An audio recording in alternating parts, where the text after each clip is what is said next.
Assalamualaikum warahmatullahi wabarakatuh.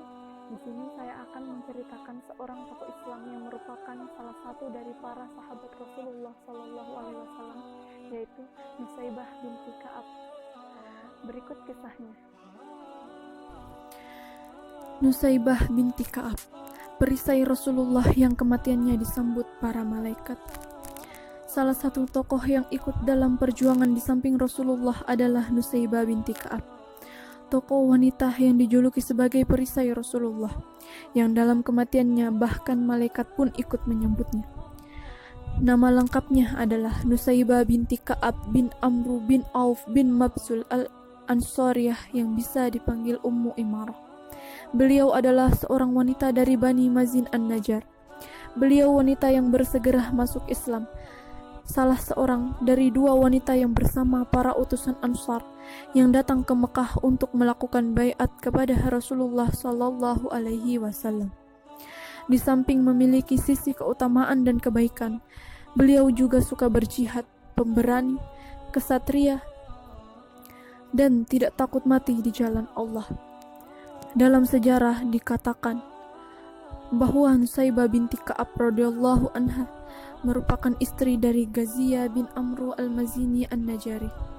Ghaziyah merupakan suami kedua dari Nusaybah binti Ka'ab setelah suaminya yang pertama, Zaid bin Ashim al-Mazini an-Najjari, yang wafat.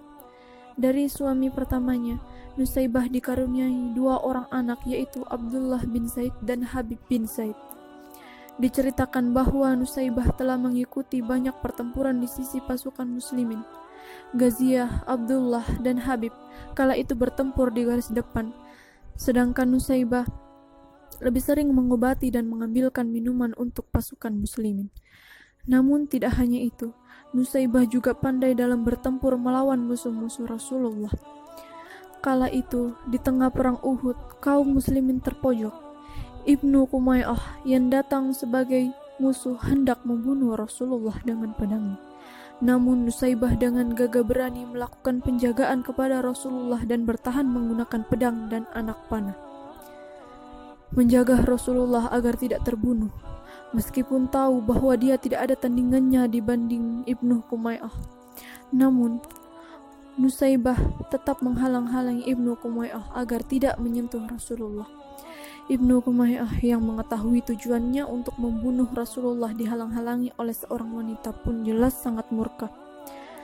Dia menyerang dengan membabi buta kepada Nusaybah, tanpa ampun mengayunkan dan melayangkan pukulan agar wanita yang ada di depannya ini lenyap dari hadapannya. Jelas saja Nusaybah terpojok.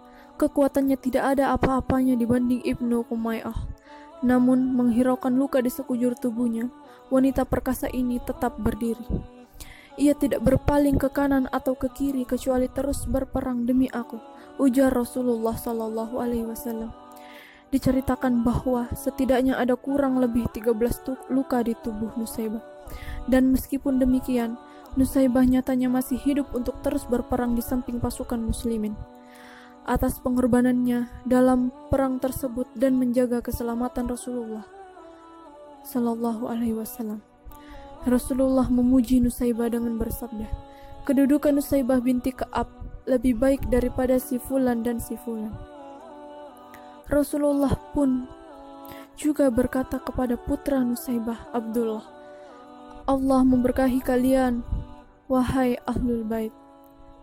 Kedudukan ibumu lebih baik dari fulan dan fulan, dan kedudukan suami ibumu Ghaziyah bin Amru lebih baik dari fulan dan fulan. Semoga Allah merahmati kalian, wahai ahlul bait. Begitu kagumnya, bahkan Rasulullah juga berdoa untuk keluarga Nusaybah.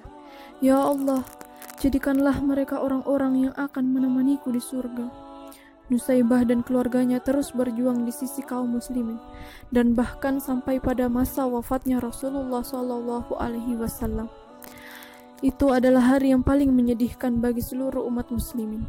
Pasalnya, umat muslimin baru saja kehilangan sosok pemimpin bijaksana mereka, sosok orang yang menjadi panutan mereka, sosok kekasih yang dicintai. Meskipun kala itu umat muslim telah kehilangan sosok yang dicintai dan ingin dilindungi, namun Nusaybah beserta suami dan kedua anaknya Abdullah dan Habib tetap bertempur di sisi kaum muslimin hingga tiba pada masa kekhalifahan Abu Bakar As-Siddiq. Pada masa ini timbul masalah di mana ada orang-orang yang enggan membayar zakat.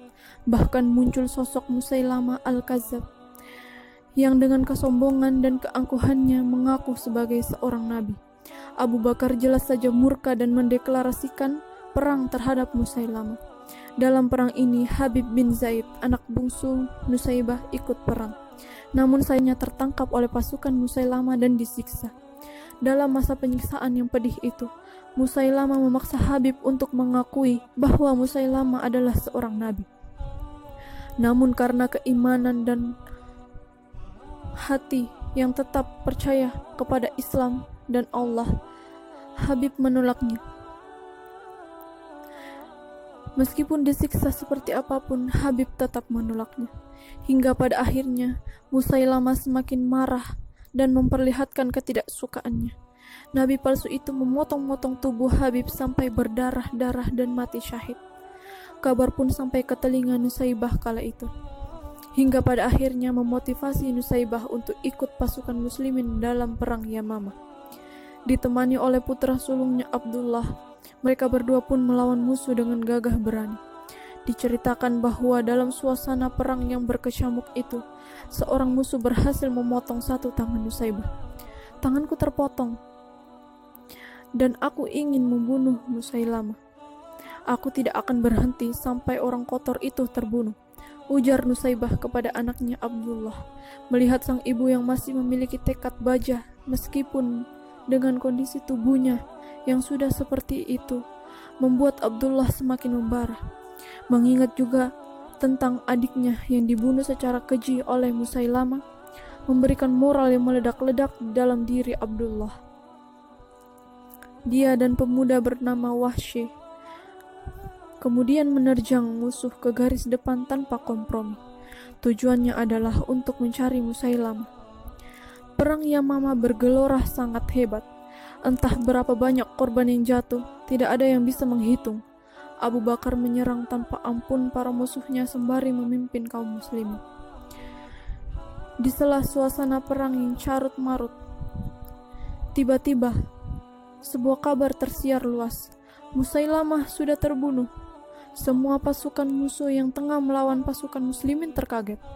Bagaimana bisa pemimpin mereka mati begitu saja? Muncul saksi yang melihat bahwa yang berhasil membunuh Musailama sang nabi palsu adalah Abdullah dan Wahsy.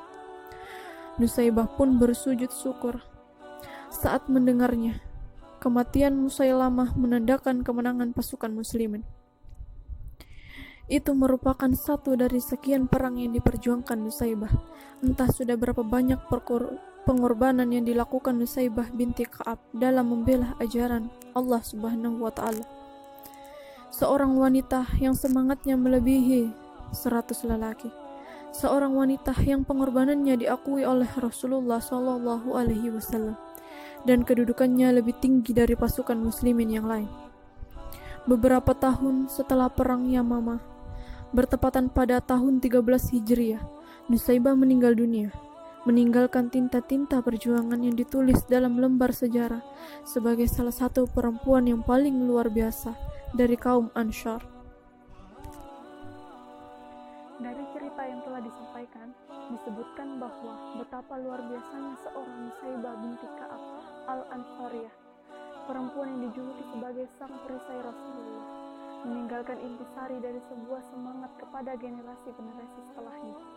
Semoga Nusaibah binti Ka'ab dan keluarganya diberi tempat yang baik di jannah. Amin. Terima kasih.